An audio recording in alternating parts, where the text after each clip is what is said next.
అలైకుం వరహమతుల్లాహి వబర్కాతు. అందరికీ నమస్కారము. నా పేరు హాఫీజ్ అబ్దుల్ అజీజ్ మౌలానా, జేఎస్సి స్టేట్ వక్ఫ్ బోర్డ్ వైస్ ప్రెసిడెంట్, నెల్లూరు నుంచి మాట్లాడుతున్నాను. చాలా బాధాకరంగా ఉంది మన భారతదేశ పరిస్థితి చూస్తుంటే. ఈ 10 సంవత్సరాలు ఎన్డీఏ గవర్నమెంట్ వచ్చిన తర్వాత మన ఇండియాలో జీడిపి పడిపోయింది, పెట్రోల్ రేట్ పెరిగిపోయినాయి, ఉద్యోగాలు లేవు, ఎక్కడ చూస్తే మత కలహాలు. ఇది మన ఇండియా పరిస్థితి. ఏమైనా అడిగితే దానికి కరెక్ట్గా సమాధానం చెప్పుకోలేక, వాళ్ళ దగ్గర ఏమీ లేక 3 తలాక్ ఎవరు అడగకపోయినా బిల్ పెడుతున్నారు. ఏమయ్యా ఉద్యోగాలు ఇవ్వలేదు అంటే మసీదుల కింద దేవాలయాలు ఉన్నాయని దాన్ని పోయి మత కలహాలు రేపి ఉత్తరప్రదేశ్లో బుల్డేజర్లతో ఇళ్లను కూల్చేస్తూ 6 మంది యువకుల్ని చంపేశారు. ఇలాగా వక్ఫ్ బోర్డ్ బిల్ తీసుకువస్తున్నారు, దాంట్లో హిందువుల్ని పెడుతున్నారు. ఎక్కడైనా మీ హిందువుల దేవాలయాలు కావచ్చు, వేరే ఇదుల్లో ముస్లింలను పెడుతున్నారా నేను అడుగుతున్నా. ఈరోజు తిరుమలలో ముంతాజ్ హోటల్ అని ఏదో పేరు పెట్టుకున్నారని మీరు దాన్ని క్యాన్సిల్ చేసేసారు. మీరేమో హోటల్కి పేరు పెట్టేనే క్యాన్సిల్ చేస్తుంటే, వక్ఫ్ బోర్డులో వచ్చి ముస్లింల ఇదిలో వచ్చి హిందువుల్ని పెడుతున్నారంటే ఎట్టా ఒప్పుకోవాలా అనేది అర్థం కావటంలా. ఏం ఎట్టబోతున్నాం మేము? ఎక్కడైనా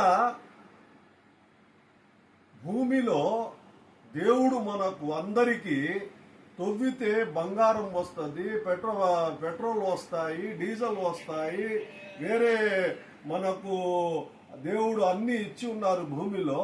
అది తవ్వండ్రా అంటే మసీదులు పోయి తవ్వటాము. ఇది ఎంత బాధాకరం ఇది. ఇప్పుడు అజ్మీర్ దర్గా మీద అన్ని హిందువులు, క్రిస్టియన్లు అందరూ వచ్చి 17 దేశాల నుంచి వచ్చి అక్కడ వచ్చి సందర్శనకి వస్తారు అజ్మీర్ దర్గాకి. ఆ అజ్మీర్ దర్గా తుఫేల్తోనే మేము ముస్లింలు అయినాం ఇక్కడ. దాని మీద కూడా ఈరోజు ఇది చాలా బాధాకరమైన విషయం. దీన్ని ఖండిస్తున్నాము. ఇప్పటికైనా ఆపండి. న్యాయస్థానంలో కూడా కొంచెం ఆలోచించి నిర్ణయం తీసుకోవాలని మేము కోరుకుంటున్నాము. ఇంకొకటి, మన ఆంధ్రప్రదేశ్లో దేవుడు మమ్మల్ని ఈ చంద్రబాబు నాయుడు రూపంలో మంచి వ్యక్తిని ఇక్కడ సీఎంగా చేశారు. చాలా మంచి వ్యక్తి, హిందువులకి ముస్లింలకి 2 కళ్ళులాగా చూసుకొని పోయే మనిషి ఆయన. అదే 1983లో స్వర్గీయ రామారావు గారు 89 దాకా ఉన్నారు, ఒక్క మత కలహాలు జరగాల. 89 నుంచి 94 వరకు కాంగ్రెస్ గవర్నమెంట్ నుండి మత కలహాలు వచ్చి ముస్లింలు చచ్చిపోయినారు చాలా మంది. అది ఎంత అనేది తర్వాత విషయం. మళ్ళా మన చంద్రబాబు నాయుడు వచ్చారు, ఇప్పుడు దాకా మత కలహాలు లేవు. కానీ ఇప్పుడు కొత్త ఒక పిచ్చోడు వచ్చి ఉన్నాడు. ఆయన పేరు వచ్చి సనాతన ధర్మాన్ని కాపాడుతాను నేను అని పవన్ కళ్యాణ్ గారు. అయ్యా పవన్ కళ్యాణ్ గారు, మీకు నిజంగా మీ హిందువుల మీద మీకు ప్రేమ ఉంటే మంచిది, మేము ఎవరు దానికి అడ్డుపడము. మీరు మినిస్టర్కి రాజీనామా చేసేసి పోయి పూజారి లాగానో లేకపోతే విశ్వ హిందూ పరిషత్ను ఆర్ఎస్ఎస్లో చేరి దాన్ని కాపాడండి. మీరు ఒక మినిస్టర్గా చేయడం కరెక్ట్ కాదు. మాకు కూడా ఒక మినిస్టర్ ఉన్న ఫారూక్ గారు, ఆయన ఏం టోల్ పెట్టుకొని గెడ్డాలు పెట్టుకొని మసీదులను కాపాడండి, దేవాలయాలు అని చెప్పడం లే, దర్గాలను కాపాడండి అని. అజ్మీర్ దర్గాకి ఏమైనా కూడా ఆయన మాట్లాడడం లేదు. ఆయన వక్ఫ్ బోర్డ్ బిల్ తెచ్చినా కూడా అసెంబ్లీలో దాని గురించి మాట్లాడడం లేదు. సరే, ఆయన పరిస్థితి ఏముందో నాకు తెలియదు అది. కానీ చంద్రబాబు నాయుడు గారు కాపాడుతాడు. ఆయన మంచి మనిషి.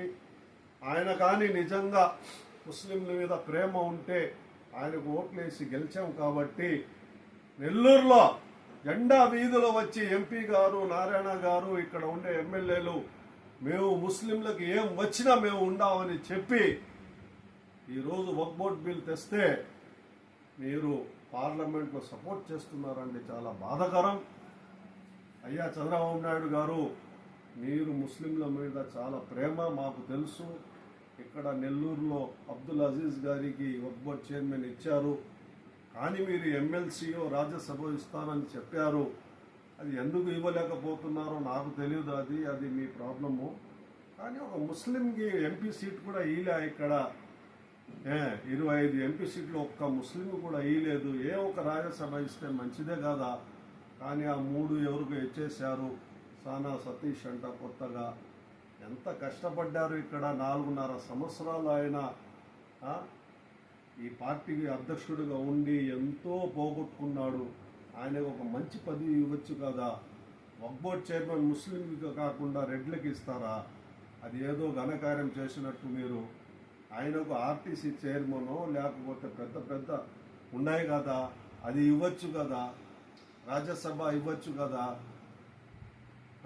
కొంచెం న్యాయం చేయండి సార్. ఇది మంచి పద్ధతి కాదు సార్ ఇది.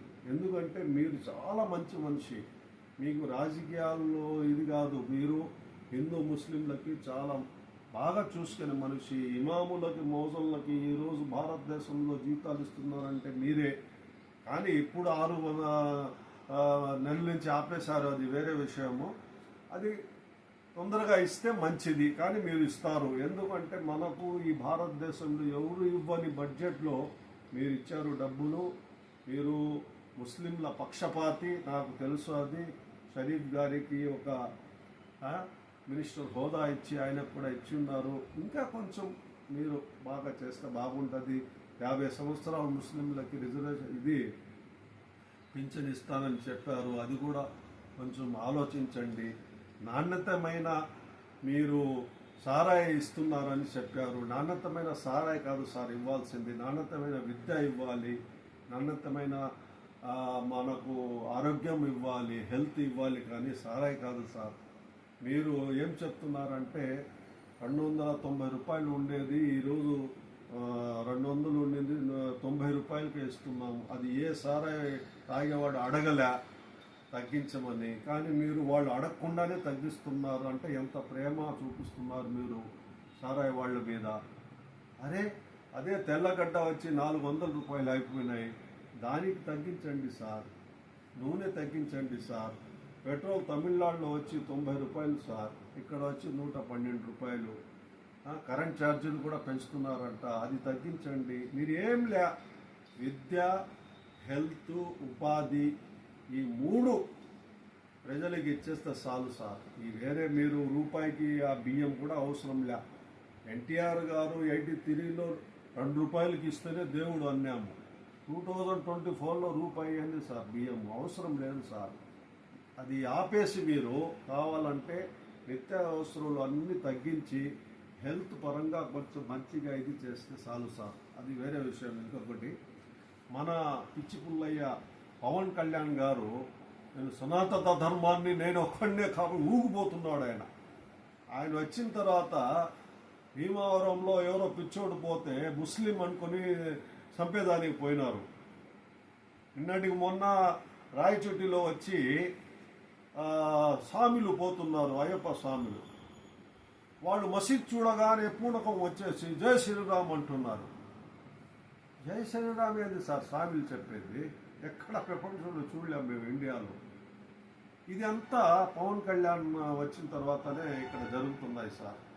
దయచేసి పవన్ కళ్యాణ్ గారు మీరు మినిస్టర్కి రాజీనామా చేసేసి మీ అన్న ఆయన నాగబాబు గారికి ఏదో ఇస్తాను అంటున్నారు, ఆయనకు ఇచ్చేసి మీరు దిగిపోయి మీరు సనాతన ధర్మాన్ని కాపాడండి. ఎందుకంటే క్రిస్టియన్ని పెళ్లి చేసుకుని సనాతన ధర్మాన్ని కాపాడాలంటే అది ఏమో నాకు అది కరెక్టో కాదో నాకు తెలియదు. 2 భార్యల్ని వదిలేసేవాళ్ళు సనాతన ధర్మాన్ని కాపాడతారంటే అది కరెక్టో కాదో నాకు తెలియదు.